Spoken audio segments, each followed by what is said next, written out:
And welcome to another video with the Carnal Conservative.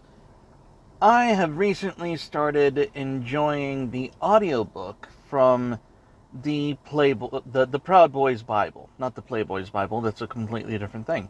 The Proud Boys Bible. Now, for those of you who are not aware, the Proud Boys Bible is The Death of the West by Pat Buchanan. And, uh, and cheers to these guys. I've been listening to it on YouTube. Because a channel called Proud of Your Book has it on there for free, and it's basically a bunch of Proud Boys who said, we're going to read The Death of the West on our own for other Proud Boys to get on their own, and that's... I'm proud of your boy.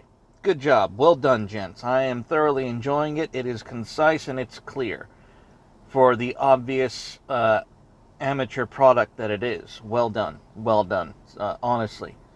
In the book, Pat Buchanan says the phrase that has been co-opted by Steve Bannon, and the phrase is that politics is downstream from culture. And that the right, and this is of course to reflect the reality that the right had essentially conceded every cultural front. And while the book makes that point, and while it is true, there's a problem that most of you are aware of. Culture is downstream from law. And if you don't believe me, look at the history of gay marriage and the attitudes towards homosexuality in relation to what it was before it was shoved down our throat by a Supreme Court edict. Look at the history and the sentiment toward welfare before the New Deal. Look at single motherhood before the New Deal. And you're going to watch this happen with COVID, God forbid. God forbid that doesn't happen, but if vaccinations, mandatory vaccinations of COVID, less biannually immunizing your... Trust me, before something gets culturally popular, it's usually because we're told that we have to do it by law. And then I was thinking, I'm like, well, what's downstream? Law is downstream from what? And law is downstream from politics. Once the law is set, the new paradigm is shifted, and that's the new starting point for the next range of discussion. This is a cycle, ladies and gentlemen. Politics is downstream from culture, culture is downstream from law, and law is, after all is said and done, downstream from political discussion and discourse. Because once it becomes law, that's it. It becomes the new paradigm. It becomes the new set of rules that we all have to play by. And I'm thinking to myself, holy shit, we are fucked. We are absolutely shafted, ladies and gentlemen, if this is the case and history keeps repeating this ever leftward spiraling pattern. And the question that we must pose ourselves is, how do you break the pattern? How do you break this cycle? How do you make sure that if we can't use the culture to get enough leverage to change laws or politics, the culture is fucked. Now, we can hope that our influence in culture is significant enough that it might affect politics. Maybe. Just slightly. I don't know.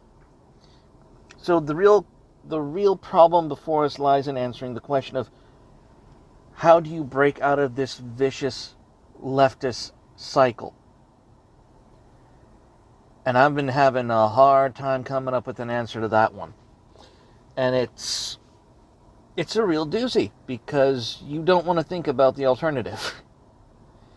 That this is civilization. This is the cycle of civilization. We will call it this. Well, that is what you can call it. This is the cycle of civilization. Politics is downstream from culture. Culture is downstream from law. And law is downstream from politics. Oh my goodness. I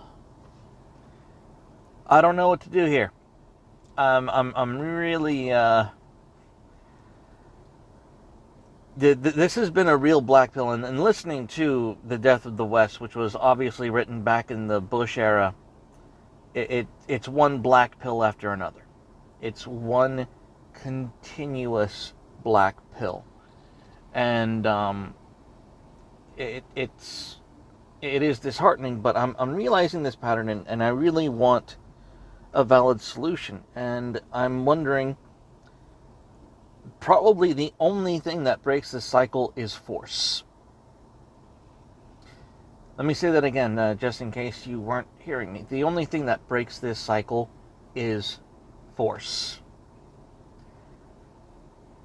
And thankfully, for America, our founders gave us the authorized use of that force in the Second Amendment. So when tyranny finally does raise its ugly head as we hit the bottom of this leftist downward spiral, we'll finally put it to good damn use. That's it, everyone. That's all I've got.